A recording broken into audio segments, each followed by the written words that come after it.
Nous allons à présent parler de programmation. Je sais que beaucoup d'entre vous aimeraient avoir plus d'informations sur la programmation dans ce cours. J'ai donc ajouté cette vidéo un petit peu après le reste du cours pour vous parler rapidement de programmation. Je dis rapidement puisqu'il faudrait un cours entier, voire même plusieurs cours complets là-dessus pour traiter un langage donné et pour vous initier concrètement à ce domaine, ce qui n'est forcément pas possible à faire dans ce cours.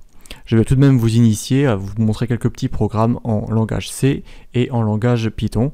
L'idée c'est vraiment de vous lancer, de vous montrer les toutes premières bases et surtout de donner un aspect pratique à cette vidéo. Vous aurez sous la main des programmes, vous pourrez directement les éditer et apprendre sur le tas. On laisse un peu de côté la théorie pour l'instant et vous avez vraiment quelque chose sous la main que vous pouvez utiliser à travers cette vidéo. On commence donc tout de suite. J'ai créé sur le bureau un dossier programmation. Alors, si vous ne savez pas comment le faire, clic droit, créer un dossier, c'est tout simple, ou alors via le terminal avec le fameux mkdir et j'ai tapé ici programmation. Je vais me rendre dans ce dossier avec cd et on va faire notre premier programme. Tout simplement un fameux Hello World en C. Le fameux Hello World, je dis qu'il est fameux puisqu'on commence toujours à programmer en faisant un Hello World, c'est-à-dire un message qui s'affiche et qui dit simplement bonjour tout le monde en une seule ligne, en un seul petit morceau de texte. Pour faire cela, on va d'abord créer un fichier .c qui finit par .c pour indiquer que c'est un fichier en langage C tout simplement. Je fais touch, Hello World et je mets .c. Alors je peux faire touch ou plus simplement je tape directement nano pour éditer le fichier en même temps. Nous voici donc à l'intérieur de ce fichier qui est bien entendu par défaut vide. On commence, on tape donc notre programme en langage C. Je commence par dièse, include, et je place ici stdlib.h, en dessous include stdio.h. Ces deux lignes nous permettent d'inclure directement dans notre programme de nombreuses fonctions de la bibliothèque standard du langage C, c'est-à-dire la bibliothèque de fonctions prédéfinies par ce langage. Parmi ces fonctions, on compte par exemple des fonctions de gestion de la mémoire ou de lecture-écriture, comme la fonction printf que nous allons voir tout de suite. Même si ces lignes ne sont pas forcément indispensables, on les place souvent par défaut en programmation C et je vous recommande de les placer également. On continue, int, pour integer, un entier, main, avec deux parenthèses, et deux crochets fermants. Ici, main, c'est une fonction, en l'occurrence la fonction main est la fonction principale d'un langage C. Tout programme C commence par l'instruction main. On a mis int devant, c'est le type de retour de la fonction, en l'occurrence elle renvoie un entier, et l'entier qu'elle renvoie c'est l'état du programme dès lors qu'il termine. En l'occurrence, je fais tab, return pour dire que la fonction retourne quelque chose lorsqu'elle a terminé par exemple, et je dis qu'elle retourne 0, c'est-à-dire que tout va bien, on a terminé le programme. Si je compile cela, et je le lance, il va commencer, il va trouver la fonction main, il va voir qu'il n'y a rien dedans, on retourne 0, il va dire ok, pas de souci, le programme est terminé avec succès. Normal, on n'a encore rien mis. Je remonte un petit peu, je refais tab, on tape la fameuse fonction printf dont je vous parlais avant, qui est inclus dans les librairies qu'on a déclarées plus haut, une parenthèse, et je tape Hello World entre guillemets. Vous pouvez bien sûr taper ce que vous voulez. Je vais également taper avant le guillemet fermant un \n qui veut dire nouvelle ligne. On aura donc Hello World et puis on passera à la nouvelle ligne pour afficher le reste. Je ferme la parenthèse et je mets un point virgule comme vous l'avez vu qui termine toutes les instructions en langage C, sauf bien entendu les instructions un peu spéciales comme les fonctions, les accolades, etc. On enregistre le programme, CTRL-O, entrée, et CTRL-X. Pour le compiler, on a le compilateur qui est déjà installé sous Kali Linux, gcc--wall, pour dire warning all, pour nous donner toutes les erreurs et les avertissements qu'il pourrait y avoir dans notre programme. C'est une bonne façon de compiler les programmes et de nous lancer des avertissements, même si le programme ne fait pas forcément une erreur, au moins on verra qu'il y a potentiellement un risque de problème. Je tape ensuite -o pour faire un fichier qu'on appelle un fichier objet et que je nomme comme je veux. Par exemple, hello world, ça sera notre exécutable et le fichier en question à compiler qui est helloworld.c. Voici la syntaxe de base de GCC. Je tape sur Entrée, vous voyez qu'il ne se passe rien, c'est-à-dire que ça a fonctionné. Je peux à présent lancer mon programme Hello World que je viens juste de compiler. Je fais /Hello World et Entrée. Vous voyez qu'il affiche notre texte et qu'il retourne pour dire qu'il a terminé avec succès. Voilà notre premier programme C, c'est un Hello World classique que vous trouverez partout sur Internet et d'ailleurs sûrement mieux expliqué que moi. Je passe à présent à un Hello World en langage Python. Vous verrez que c'est encore plus simple. Nano Hello World.py cette fois-ci, ça pour Python. Et ici, eh bien regardez, je tape juste print. Et comme avec le langage C, je tape Hello World. Et c'est tout, pas de point virgule à la fin. En Python, c'est pas la même chose, c'est pas les mêmes syntaxes. On met juste ça, CTRL-O, CTRL-X. Et pour l'exécuter, même pas besoin de le compiler avec GCC par exemple. On n'a pas de compilateur Python, car il y a une différence avec le langage C à ce niveau. Le langage C est un langage dit compilé, comme vous l'avez vu avec GCC. Et Python est un langage interprété. C'est en quelque sorte un script qui est lu directement. C'est ce qu'on appelle un langage de script. helloworld.py et vous voyez qu'on a exactement la même chose. Pour finir cette vidéo, je voulais tout de même vous montrer quelques petits programmes qui peuvent vous être utiles et surtout sur lesquels vous pouvez vous baser pour continuer votre apprentissage. Vous voyez ici qu'on a notre fichier Hello World compilé, le fichier helloworld.c et le fichier helloworld.python, py. Je vous ai ici préparé un autre programme, losange.c. Je vais le compiler. Je reviens dans GCC et je vais l'appeler ici losange et losange.c. Voyons ce qu'il fait. /losange. Il nous demande d'entrer un nombre de lignes faisant la moitié d'un losange. Soyons fous, entrons 30.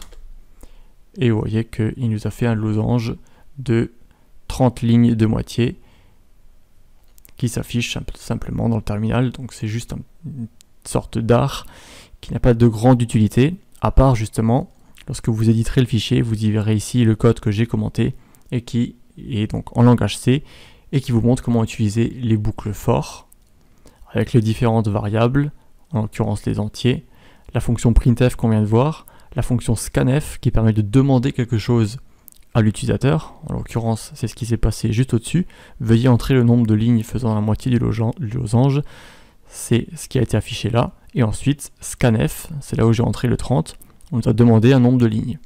%d pour digit, c'est un entier qu'on lui demande, et on le place dans la variable ligne. Un autre exemple, avec texte à trouver, en Python cette fois-ci. Python, texte à trouver. Et ce petit script Python va essayer de découvrir un texte qu'on lui donne. Alors vous allez tout de suite voir comment ça fonctionne. Je tape avec les guillemets.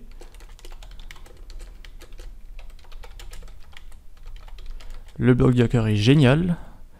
Je fais entrer et regardez ce qu'il se passe. Il essaye en fait de trouver la phrase que je viens de lui donner. Alors, est-ce que ça va aller vite? Est-ce que ça ne va pas aller trop vite? Vous allez voir qu'il y a une petite subtilité, je vais vous en parler tout de suite. Mais vous voyez que ça se passe relativement vite. Encore quelques caractères à trouver. Et il a presque terminé.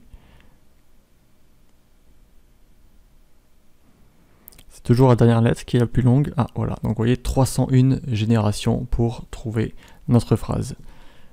Je vais vous montrer le script.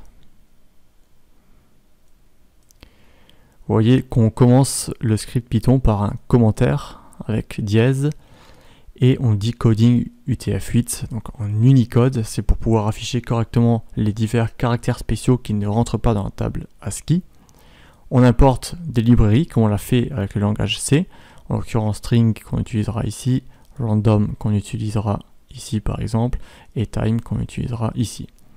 On déclare ensuite une variable, caractère possible, qui est les caractères de la table ASCII en lowercase, c'est-à-dire en minuscule, mais aussi tous les caractères ASCII en majuscule, uppercase, tous les chiffres de 0 à 9, et ici j'ai rajouté quelques caractères spéciaux, libre à vous d'en ajouter. Ça, ce sera tous les caractères possibles, en l'occurrence A, B, C en minuscule, etc. jusqu'à Z, A, B, C, etc. en majuscule jusqu'à Z, et tout ceci. On demande ensuite d'entrer un texte à trouver. C'est la même chose que le scanf qu'on avait vu en C. On a ici input, entrée texte à découvrir, qui sera donc dans cette variable. On a tentative courante. Alors ici, ça devient un peu plus compliqué à comprendre. L'idée, c'est de commencer par ici. La longueur de texte à trouver, c'est la longueur du texte qu'on lui donne. En l'occurrence, s'il a 8 caractères, on aura ici 8. Et ensuite, on dit pour chacun de ces 8 caractères, on choisit un caractère au hasard parmi les caractères possibles. Donc 8 caractères au hasard parmi les caractères possibles, et on les concatène à une chaîne de caractères vides. C'est un raccourci qui permet en fait tout simplement de les concaténer les uns après les autres. Les 8 caractères seront donc choisis au hasard ici. On déclare quelques variables. On a notre boucle while. En C, vous avez vu qu'il y avait des points-virgules à la fin de chaque instruction. Ici, il n'y en a pas. Vous avez également vu qu'il y a des accolades pour déterminer les blocs. En Python, il n'y en a pas. C'est avec tab, des tabulations, que vous faites les blocs en fait. En l'occurrence, while, vous voyez qu'ici, tout ça, c'est dans le bloc while. Ici, on sort du bloc while. Le bloc for, c'est pareil. On a tab ici, on est dans le bloc for ici. Et vous avez pareil avec le bloc if qui est ici, dans la partie vraie, et else, la partie fausse qui est ici. J'ai commenté le code, alors j'ai passé rapidement dessus. Print pour afficher la tentative courante, tentative suivante qu'on prépare à chaque tour de boucle. On fait un for, i on aurait pu l'appeler c comme caractère. Pour chacun des caractères du texte à trouver, eh bien on regarde caractère par caractère à l'aide des crochets avec i.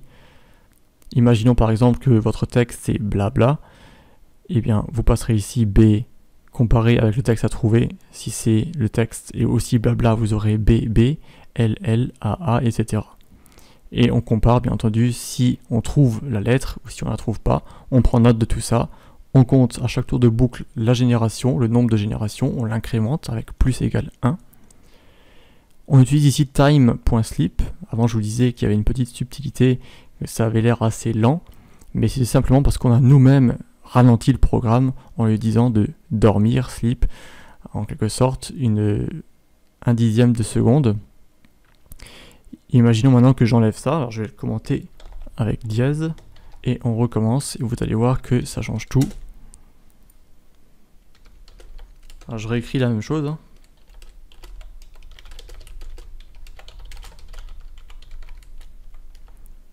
Et regardez, il a trouvé immédiatement. Alors non pas parce qu'il y a eu moins de générations, mais surtout parce qu'il est très rapide pour Python et de manière générale pour tout programme informatique. Faire 400 itérations, même 200, ou même 600, même 1000, c'est relativement rapide, surtout dans ce cas-là. Et donc c'est pour ça qu'on a exprès ralenti pour faire un petit peu aspect Matrix. Un dernier exemple que je voulais vous montrer, c'est un scanner tout simplement de port pour une adresse IP donnée. Alors, je vais vous montrer le code d'abord cette fois-ci, vous voyez qu'il est assez court. On importe la librairie socket pour toutes les opérations en réseau. On demande une adresse IP et on se connecte avec AF, INET, IPv4 et SOCStream TCP. Et on dit que pour chacun des ports entre 1 et 100, à vous d'éditer cela si vous voulez, on essaye de se connecter. Et si on arrive à se connecter, on indique que le port est ouvert, sinon on indique qu'il est fermé, tout simplement. Alors je vais vous montrer un exemple. On va peut-être d'abord démarrer le service Apache pour ouvrir volontairement un port. Je ne sais pas s'il y en a un ouvert par défaut. Mon adresse IP avec ifconfig, c'est la 192.168.1.98. Alors je lance scanner.py. Je donne l'adresse IP, toujours avec mes guillemets.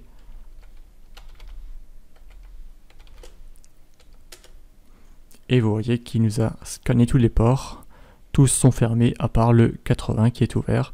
Pourquoi le 80? Parce que je viens de l'ouvrir avec Apache, le port par défaut HTTP. Voilà donc pour la petite introduction à la programmation avec 2 langages en même temps. Je sais que c'est pas forcément évident d'en apprendre 2 en même temps. C'est juste pour vous montrer les différences au niveau des syntaxes, au niveau compilation et de manière générale pour vous aider à choisir celui qui vous plairait le plus. Il n'y a pas d'avantage spécifique à utiliser l'un ou l'autre, tout dépend vraiment de ce que vous voulez faire. Un programme C est plutôt prévu pour le système, pour les systèmes embarqués, pour les choses qui ont besoin de robustesse et de puissance, et Python est plutôt utilisé pour une façon plus rapide de programmer, une façon plus standard peut-être aussi, plus déployée, plus facile à déployer sur divers systèmes, mais encore une fois ça peut être assez subjectif ce que je dis, et c'est à vous de voir ce qui vous plaît. N'hésitez pas à prendre ces scripts, de les éditer, de les comprendre, de les tester, voire même d'en faire d'autres si vous voulez continuer sur cette lancée.